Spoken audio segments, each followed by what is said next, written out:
Have you ever found yourself feeling exasperated or stressed about life? We've all felt negative feelings such as anxiety, pain, and anger. Life would be much better if we could control these feelings and better understand ourselves.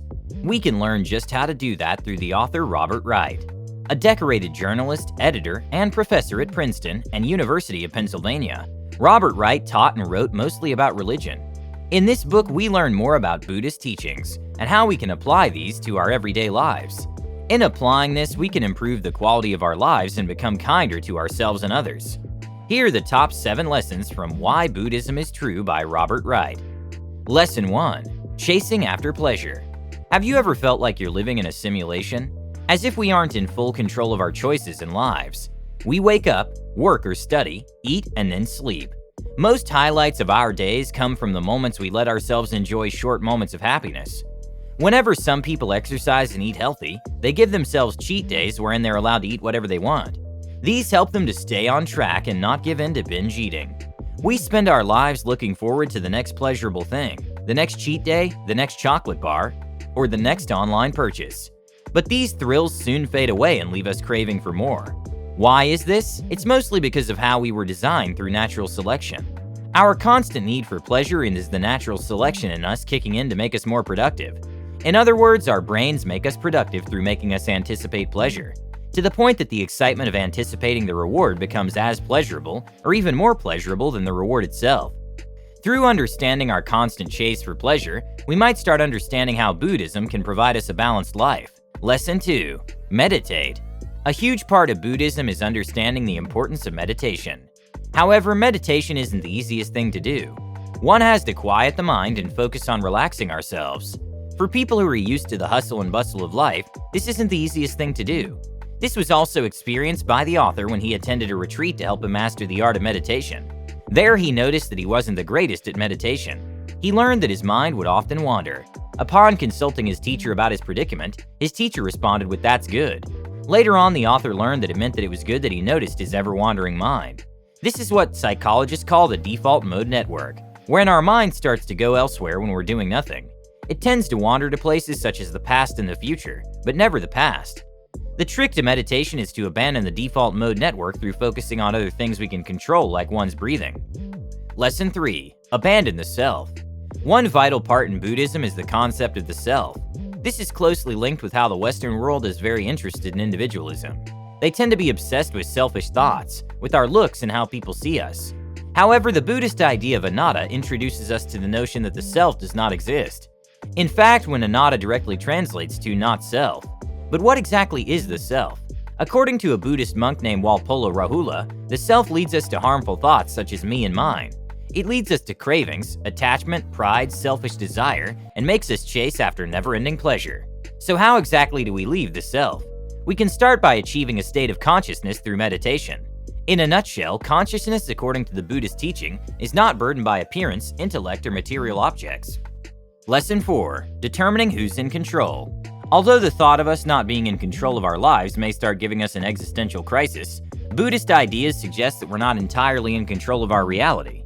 A professor of psychology at Penn named Robert Kurzban even states that you aren't the president, the central executive, or the prime minister. This Buddhist belief is further strengthened through an experiment where people's right hemisphere was separated from the left hemisphere. It was found that most people couldn't process reasoning or understand words without their left hemisphere, but would continue to do actions or work. We may not be the one controlling ourselves, but parts of our brains.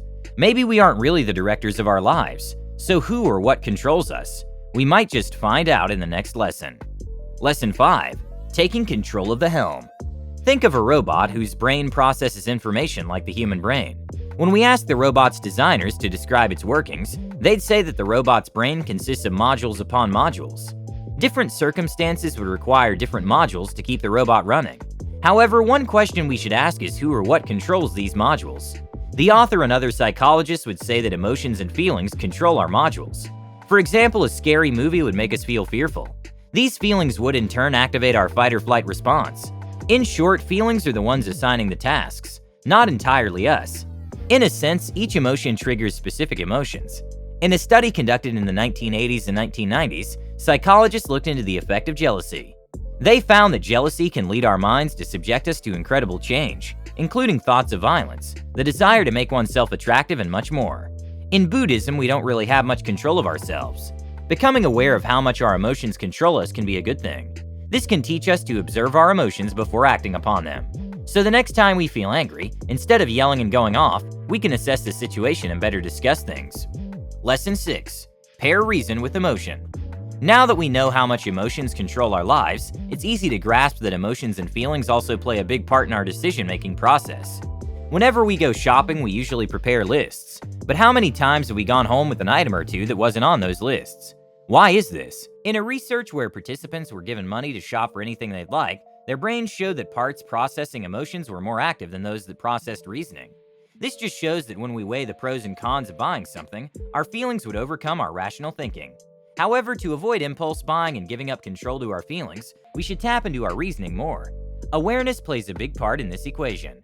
Once we become self-aware of our nature, we can better control our emotions. For example, if we ever find ourselves overly indulging in sweets, we can state to ourselves that we may want the piece of chocolate, but we don't need it. We can take control of our decisions by learning to control our impulses. Lesson 7. Make your own reality. Meditation is one of the most powerful aspects of Buddhism. It gives one the ability to control impulses and natural reactions. Our perception of reality can help us navigate through the most imperfect circumstances in life. This was discovered by the author during his retreat. When he started experiencing pain in his jaw due to overconsumption of caffeine, he thought to himself that the sensation in his jaw is not where he was, which was in his head. Slowly, he detached from the pain and focused again on meditating. In Buddhism, humans can transcend pain and detach from it. Life is full of experiences, good and bad. What's important is how we perceive these emotions. Unpleasant feelings such as anxiety, fear, and pain can be eliminated through meditation. If we can begin to create a more positive life for ourselves and perceive the world around us better, then we can help our reality be better too.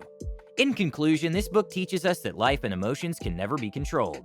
However, our reactions and perceptions can be. Through applying Buddhist teachings and meditating, we can become calmer and more rational. The book also sheds light on how Buddhist beliefs are also backed by scientific research at times. All in all, we don't have to identify as Buddhists to apply Buddhism in our daily lives. Just like what the Dalai Lama said, don't try to use what you learned from Buddhism to be a better Buddhist. Use it to be a better whatever you already are. Are you amazed at how Buddhism can be applied in our lives? What Buddhist belief would you like to apply to yourself? Tell me in the comments section. Thank you for listening. If you like the book summary and you want to see more in this category, please like and subscribe so I can create more. You can also get a free copy of the entire audiobook by clicking the link in the description. Until next time.